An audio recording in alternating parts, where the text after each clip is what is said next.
செல்வி வந்தார் வாழவைக்கு வந்த நாட்டிலே வந்து முறையாமல் வணக்கம் செய்த மாபெரும் தமிழ் செல்வி வாழ்க வளர்க வையகமெல்லாம் உன்னை வாழ்த்தை வேண்டும் அம்மா அற்புதமான வரவேற்பு கொடுத்தாய் வர வேண்டும் சுவாமி வர வேண்டும் என்று நல்ல ஆசிகள் தர வேண்டும் என்ற அற்புதமான முறைகளை இந்த இடத்திற்காக ஒரு பெருமையை சேர்த்து இந்த இடத்திலே நாரத மகரிஷியை வள்ளி நாயகி வர வேண்டும் என்ற அற்புதமான வரவேற்பு பாடலை பாடினாய் மற்றற்ற மகிழ்வானேன் ஆக இருப்பினும் அதுல ஒரு சின்ன ஒரு வாசகம் வந்துச்சு நீங்க பாடிய பாடல்கள்ல ஒரு சிறு வாசகம் அது ஒரு சின்ன சந்தேகத்தை எழுப்புகின்றது இந்த சந்தேகத்தை கேட்கக்கூடிய கேள்விகளுக்கெல்லாம் பதில் கொடுப்பீர்கள் என்று நம்பிக்கையோடு இந்த இடத்துல வந்திருக்கிறேன் என் நம்பிக்கையை காப்பாற்றுவாயாக எதிர்காலம் அறிந்த மாமுனியே எதிர்காலம் அறிந்த மாமுனியே திருப்பாதம் பணிந்தும் தவமணியே எதிர்காலம் அறிந்த தவமுனியன்னு சொன்னீங்கல்லம்மா ஆமா எதிர்காலம் என்பது என்ன எதிர்காலம்னா இனிமே நடக்க போற விஷயம் நடந்தது நடக்க போகுது நடந்து முடிந்தது முக்காலத்தில் உணரக்கூடிய தன்மை யாருக்கு உண்டு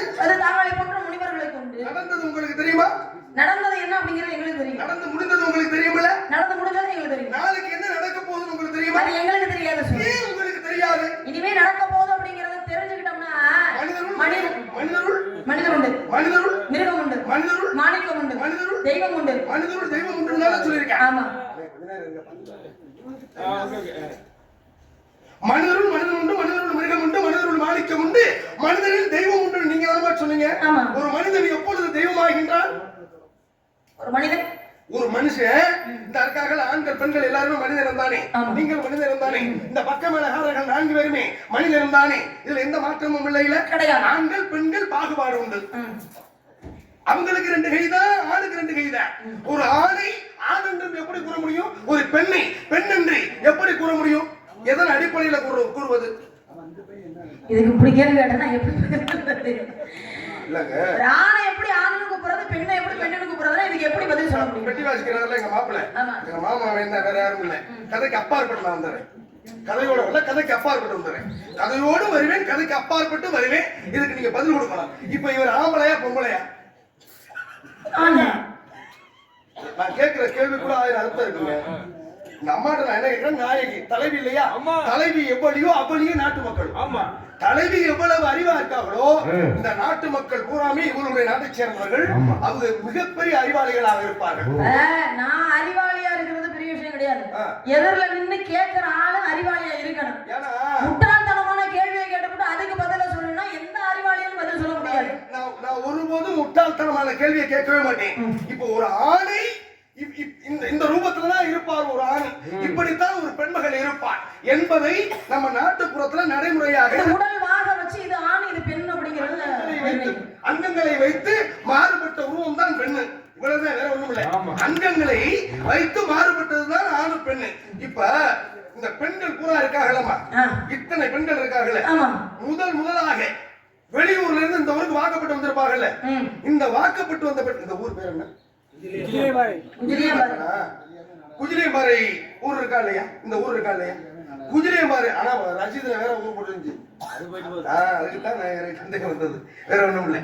இப்ப இந்த குஜிலியம்பாறையிலே இத்தனை ஆண்கள் பெண்கள் குடிக்கா வாக்கப்பட்டு வர்றாங்க. திருமணம் முடிச்சு முதலாக கணவர் வீட்டுக்கு வருவாங்களாமா.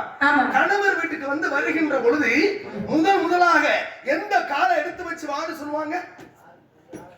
வலது காலை எடுத்து வச்சு உள்ள வாங்கன்னு. வலது காலை எடுத்து வச்சுட்டு வாங்க, இடது காலை வெட்டி வீசிட்டு வந்துடுறதா, இடது காலை பின்னால வருமா? என்னுடைய கேள்விக்கு பதில் யாராவது கொடுத்தா ஒண்ணு நீங்க சொல்லணும், இல்லைன்னா புதிய மாதிரி மக்கள் சொல்லணும். எனக்கு மிகப்பெரிய சந்தேகம். உங்களுக்கு பதில் சொல்றதுக்காக என்னைய கூட்டி வந்திருக்காங்க, அவங்கள்ட்ட நம்ம கேட்க இல்ல. இருந்தாலும் வலது காலை எடுத்து வச்சு உள்ள வாங்கன்னு சொல்றது வழக்கம். ஏன் இடதுடைய வழக்கம்?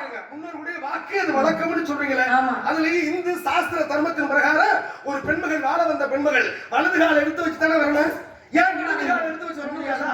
என்ன பாட்டலாம் கிடையாது. இல்லமா, இடது கால எடுத்து வச்சு வந்தா ஏன் வாழ்க்கை சரியா அமையாதா? ஏன் வலது கால போகும்போது இடது கால பின்னால போயிருது? அப்படி கிடையாது. இப்ப ஆண் பெண்ணுன்னு வித்தியாசம் சொன்னீங்க நீங்க. சரி, ஒரு ஆண் ஒரு பெண்ணுங்கிறதுக்கு வித்தியாசம் சொன்னீங்க. அது போல ஒரு பெண்ணை வீட்டுக்கு வாழ வரும்போது ஏன் வலது கால எடுத்து வச்சு உள்ள வர சொல்றாங்கன்னு தெரியுமா? ஏன்னா பிரிங்கி முனிவர், இந்த பிரிங்கி முனிவர் என்ன பண்றாரு, சிவனை மட்டுமே வணங்கக்கூடிய ஒரு பக்தர். அனுதினமும் சிவனுடைய மந்திரத்தையே சொல்லக்கூடியவர். அப்படி சிவனை மட்டுமே வணங்குவதற்காக கைலாயம் போறாரு, சிவபெருமான வணங்குறாரு. பக்கத்துல இருந்த பார்வதி தேவி என்ன சொல்றாங்க, சுவாமி நீங்க மட்டும் கைலாயத்துல இருந்து உங்களை மட்டும் வணங்கினா பரவாயில்ல, பக்கத்திலே நான் இருக்கிறேன், என்னை வணங்காம உங்களை மட்டும் வணங்கிட்டு போனா அப்ப என்னை அவமதிப்பது போலதானே இருக்குது. அது நியாயம் தானே?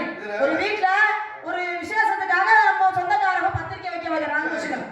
பத்திரிக்கை வைக்க வரும்போது நம்ம புருஷன் பொண்டாட்டியா இருக்கும்போது என்ன சொல்லுவாங்க, புருஷன் கையில பத்திரிக்கை கொடுத்தாலும் அத நீ வந்துட்டா குடும்பத்தோட சொல்லாலும் சொல்ல மாட்டாரு. ஒருவேளை பெண்கள்கிட்ட இந்த வார்த்தையை சொல்லலாம் அப்படின்னா புருஷன் மட்டும் சொல்லிட்டு போனா பெண்கள் என்ன பண்ணுவாங்க, அது என்ன பக்கத்துல நான் நிக்கிறேன் என்ன சொல்லாம உங்ககிட்ட மட்டும் பத்திரிக்கை கொடுத்து ஆமா இந்த விஷயத்துக்கு நான் இது வரணும், நீங்க மட்டும் போயிட்டு வாங்க அப்படின்னு சொல்லுவோமா சொல்ல மாட்டாங்க. ஒரு சின்னதா ஒரு கோபம், நம்ம கூட சொல்லலாம் ஏன் அப்படிங்கிற ஒரு கோபம் இருக்கும். அது போலதான் ஆதிபராசக்தி என்ன பண்ணாங்களா, அப்ப உங்களை விட்டு தனியாக பிரிஞ்சிருக்கிற காரணத்தினால தானே உங்களை மட்டும் வணங்கினார். அப்ப உங்கள பாதி நான் ஆகிட்டேன், அப்ப உங்க வணங்கினா என்னையே சேர்த்து வணங்குறதுனால தானே அர்த்தம். அப்படிங்கிறதுக்காக ஆதிபராசக்தி சிவனுடைய உடல்ல பாதி உருவத்தை கேட்கிறார். அப்ப ஒதுக்கி கொடுத்தார் சிவபெருமான் தன்னுடைய உடல்ல. எந்த பகுதியை பெண் ஆதிபராசக்திக்கு கொடுத்தாங்கன்னு தெரியுமா? இடது பகுதியை கொடுத்தார். இடது பகுதியை சக்தி கொடுத்தாரு, வலது பகுதியை சிவன் இருக்கார். அதான் அர்த்தநாதி அப்படிங்கிற உருவத்தோட நமக்கு சிவபெருமான் காட்சி கொடுக்கிறார் இல்லையா? இங்கே திருச்செங்கோட்டில் கோடு போட்டு வணங்கின காரணத்தினால திருச்செங்கோடு அப்படிங்கிற பேர்ல இன்னைக்கு அர்த்தநாதியை நமக்கு காட்சி கொடுக்கிறார். அப்ப ஒவ்வொரு பெண்ணினுடைய உடம்புலையும் சரி ஆணினுடைய உடம்புலையும் சரி ஒரு பகுதி பெண்ணு ஒரு பகுதி ஆண் இல்லையா? இதுல இடது பகுதி எது? இடது பகுதி பெண்ணு சக்தி, பெண்ணு சக்தி சக்தி. வலது பகுதி சிவன், சிவன் ஆணுக்கு உண்டான பகுதி. அப்ப வலது காலை எடுத்து வச்சு உள்ள வாமா அப்படின்னா வலது கால் ஆணினுடைய கால். அப்ப இந்த வீட்டுக்கு வாழ வந்த மருமகனி என்னைக்குமே ஒரு ஆணுக்கு பின்னால உன் புருஷனுக்கு பின்னாலதான் நீ இருக்கணும் அப்படிங்கறத எடுத்து காட்டணும். அப்படிங்கறதுக்காக முன்னோர்கள் வலது காலை எடுத்து வச்சு உள்ள வந்து அப்புறம் இடது காலை ரெண்டாவது கொண்டு வாமா அப்படின்னு சொன்னாங்க. நன்றி. முன்னோர்கள் எல்லாம் வாழ வான்னு சொல்றாங்கிறதுக்கு. ஏன்னா பெண்கள் கூடி இருக்கக்கூடிய இடத்துல இப்பேற்பட்ட விஷயங்களை பேசணும் என்ற தன்மையோடு. சரி, நான் கேட்கிறேன், வலது கடத்தை வச்சு உள்ள வந்தாச்சு மருமகள். சரி, வீட்டுக்கு வந்த மருமகள் அடுத்து என்ன சொல்லுவோம்? நம்ம அடுத்து என்ன சொல்லுவாங்கன்னா, அம்மா இந்த விளக்கை ஏற்றுன்னு சொல்லுவோம். சாமி அறையில போய் உன் கையால விளக்கேத்துதான் அப்படின்னு நம்ம சொல்லுவோம். ஏன் வீட்டுக்கு வந்த மருமகளை வந்த உடனே ஏன் விளக்கேத்த சொல்லணும்? அதுக்கு என்ன காரணம் தெரியுமா? என்ன காரணம்? ஏன்னா ஏற்கனவே யாரும் விளக்கு எரியாமலா இருந்து அந்த வீட்டுல விளக்கு எரிஞ்சுட்டு தான் இருந்திருக்கும். இருந்தாலும் புதுசாக வரக்கூடிய மருமகளை, அப்பா நீ வலது கால எடுத்து வச்சு வந்துட்ட, அவங்க முதலாக சாமி அறையில இருக்கக்கூடிய விளக்கை போய் ஏற்றுமான்னு சொல்லுவாங்க. இந்த விளக்குக்கு தேவை 3. என்னன்னு தெரியுமா? எண்ணெய், திரி, தீ. இது 3ம் இருந்தா தான் அதுக்கு பேர் விளக்கு. அப்ப இந்த 3 வார்த்தைகளை பாருங்களே, எண்ணெய், திரி, தீ. எண்ணெய் திருத்தி அப்படின்னு ஒரு எழுத்து வரும், ஒரு சொல் வரும். எண்ணெய் திருத்தி. இதுக்கு முன்னால எத்தனையோ தவறுகள் பண்ணியிருக்கலாம், தெரிந்திருக்கலாம், தெரியாமல் இருக்கலாம். ஆனால் உங்க வீட்டுக்கு முதலாக தலைவிங்கிற பொறுப்புக்கு நான் வந்துட்டேன். ஆக எண்ணெய் திருத்தி நல்வழிப்படுத்தி தலைவிங்கிற பொறுப்பை எனக்கு கொடுங்க. இதான் விஷயத்துக்குள்ள. என்னை திருத்தி நல்வழிப்படுத்தி தலைவிங்கிற பொறுப்பை கொடுங்க. ஆக நான் தலைமையா நின்று இந்த குடும்பத்தை காப்பேன் என்பதற்கு அடையாள கூட்டு அப்படின்னு இல்லமா. ஆக இன்றைய உலகத்துல முதல் வலது காலத்தை எடுத்து வச்சாச்சு. என்ன வாழ்த்து பாட்டு பாடல? நான் வாழ்த்து பாட்டு பாடணுங்கிற அவசியம் இல்லையே, அவசியம் இல்லை. அது எப்படி அவசியம் இல்லை எப்படி சொல்றீங்க? நான் வாழ்க பெண்மகளே, சின்ன பிள்ளை நானே, சின்ன பிள்ளை நானே. வந்தவனே பெரியவங்கள வாங்க சுவாமி அப்படின்னு நான் ஒரு வரவேற்பு கொடுத்தேன். அப்ப நீங்க என்ன பண்ணணும்? சின்ன பிள்ளைக்கு ஒரு வாழ்த்து கொடுக்கணுமா இல்லையா? இல்லமா, நான் உன்கிட்ட எதுவும் கேட்டனா? என்னது வாழ்த்து? எனக்கு ஏமா வரவேற்பு கொடுக்கலன்னு கேட்டனா? இல்ல ஏன் கொடுத்தேன்னு கேட்டனா? உன்னுடைய மரபு நீ கொடுத்திருக்க, என்னுடைய மரபு வார்த்தையா. உண்மையில இப்படி ஒரு நாரதர் அதுக்கு முன்னாடி நான் பார்த்ததே கிடையாது. வாழ்க பெண்மகளே, வாழ்க வளர்க பல்லாண்டு. இதை விட வேணுமா? உன் வாழ்க்கையை பாட்டுக்கு நாரதர் சொல்லுவாங்களே, வாயால ஒரு பாட்டு பாடுவீங்க, ஆசைப்படுறியா? நான் பாடுறேன். ஒரு பாட்டுல 10 பாட்டு வேணாம். அப்படி கூட உங்க வாழ்க்கை எனக்கு தேவை கிடையாது. என்னது உடனே பாடு? என்ன உன் ஜவரிய, உன் சட்டம், உன் ஜவடாடா? ஐயா, நான் என்ன சட்டமே போட, அதுக்காண்டி நீங்க பயப்படுறீங்க. என்னது பேச விட்டு பேசு. இந்த சட்டம் போடுறது, இந்த சவுடால பேசுறது, என்ன இதெல்லாம் வேற யார்ட்டையாவது வச்சுக்கணும். உங்ககிட்ட தான் வச்சுக்க என்ன சொல்றீங்களா? உங்ககிட்ட தான் வச்சுக்க போறீங்கடா. இதை விட பயிரங்க. அப்ப நீங்க அசிங்கப்பட்டு போறது யாராலும் காப்பாத்த முடியாது. பொம்பளை நீ அசிங்கப்படுத்து, நீ அசிங்கப்படுத்து, நான் பெருமை எல்லாம் ஏத்துக்கிறேன்.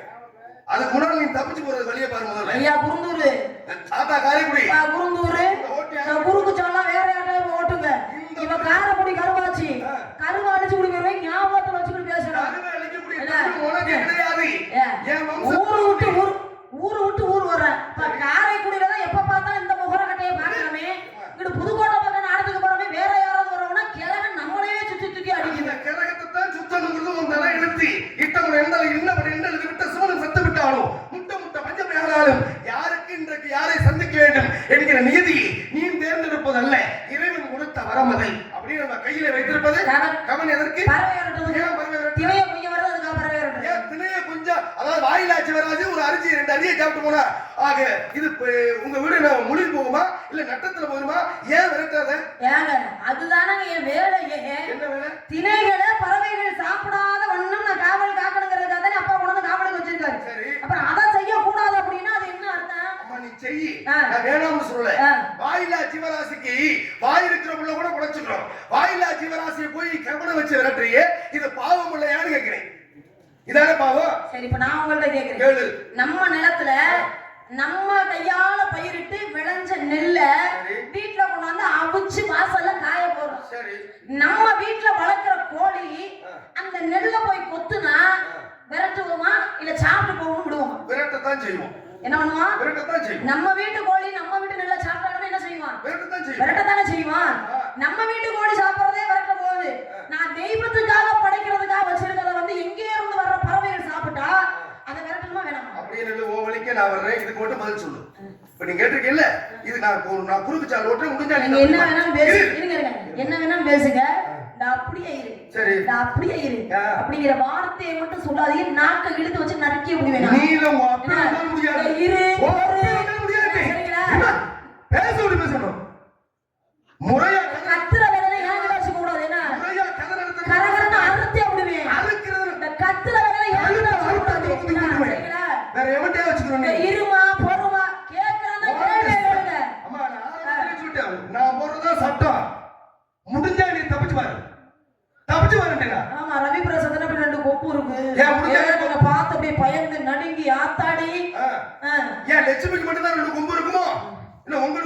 தன்மையில பேசுவீங்கன்னு கேக்குறேன். முதல்ல நான் என்ன கேட்கிறோம் அது மட்டும் பதில் சொல்லு. நீ சொன்னீங்கல்ல, தான் வீடா இருந்தாலும் தான் நெல்லை வச்சு போடுறோம். அதுல நான் வளர்க்குற கோழி வீட்டு கோழி அதை சாப்பிட்டாலும் விரட்டத்தானே செய்வான். நான் தெய்வத்துக்கு படைக்கிறதுக்காக கவல் பார்க்கிறேன். வந்து பறவைகளை சாப்பிட்டு அதை எச்சில் படுத்தினா அதை கொண்டு நான் இருக்க படைக்க முடியுமா? இந்த கோவில்ல ஒரு பொங்கல் வைக்கிறாங்கல்ல, பொங்கல் வச்சா அவங்க மட்டும் சாப்பிடுவாங்களா, வரக்கூடிய பக்தர்களுக்கு கொடுப்பாங்க? வரக்கூடிய பக்தர்களுக்கு தான் கொடுப்பாங்க. வச்சுக்கிட்டே பக்தர்களுக்கு இல்லைன்னு சொல்லுவாங்களா, இருந்தா கொடுப்பாங்க. அது எப்படி தெய்வத்துக்கு படைச்சிட்டு அப்புறம் தான் வந்து பிரசாதம் நமக்கு கொடுப்பாங்களே தவிர தெய்வத்துக்கு கொடுக்குறவங்க முன்னாடி நமக்கு பிரசாதம் கொடுப்பாங்களா? தெய்வத்துக்கு படைச்சதுக்கு அப்புறம் தான் கேக்குறீங்களா? என்னதுங்க? தெய்வத்துக்கு படைச்சதுக்கு அப்புறம் நமக்கு பிரசாதமா கொடுக்க போறாங்க. எத்தனை பக்தர்கள் வந்தாலும் இருந்தா கண்டிப்பா கொடுப்பாங்க. இருக்கிற வரைக்கும் அவங்க இருக்கிற வரைக்கும் கொடுத்துதான் ஆகணும். அப்படியே இல்லங்களே, இருக்கிற வரைக்கும் கொடுப்பாங்கல்ல. இப்ப நான் என்ன சொல்றேன், நீ வீட்ல இருக்கியா காட்டுல இருக்கியா? காட்டுக்குள்ள இருக்கேன். காட்டுக்குள்ள இருக்கேன். உன் வீட்ல வந்து நீங்க அதாவது வேற யாராவது வந்து உன் வீட்ல வந்து கேட்கிற சாப்பாடு பொது இடம் ஆன்மீக வழியில தெய்வத்துக்கு உகந்த இடத்துல ஒருத்தர் வர்றாருன்னா கண்டிப்பா கொடுக்கணும். நீ பாக்குறது ஒரு ஆன்மீக காவல், முருகனுக்காக காவல் பார்த்துட்டு இருக்க. ஒரு பறவை வருது, அதை போய் விரட்டி ஏன் இந்த கோவில்ல கொடுக்கற மாதிரி ஏன் கொடுக்க வேண்டியதானே? ஏன் கொடுத்தாங்க குறைஞ்சா வரும்போது நான் சொல்றது உங்களுக்கு புரியுதா? புரியுவா? சொல்லு. நான் சொல்றது என்னன்னா, பறவை வந்து அதை இறைவனுக்கு படைக்கிறதுக்கு முன்னாடி அதை சாப்பிட்டுட்டா அது எச்சில் பட்டுரும். அந்த எச்சில் பட்டதை நான் வந்து இறைவனுக்கு படைக்க முடியாது அப்படிங்கறதுக்காக என்னுடைய காரணம். ஒருவேளை அதுக்கு தேவையானதை சாப்பிட்டு போனா பிரச்சனை கிடையாது. சாப்பிடுங்கிற பேர்ல சேதப்படுத்துது. சேதப்படுத்தும் போது வெற்றி தானே ஆகணும். பொருளை வீணாக்குது. குழந்தை நம்ம வீட்டு குழந்தையா இருந்தா ஒரு பொருளை வீணாக்கும் போது என்ன சொல்லுவா? வேணுங்கிறத சாப்பிடு, ஏன் வீணாக்குறப்படி? அது அடுத்த நாள் சாப்பிடுவாங்களா இல்லையா? சொல்லுவோமா இல்லையா? அது மாதிரி பறவைகளை வந்து அதை சேதப்படுத்துது, அதை எச்சில் படுத்துது. அதனால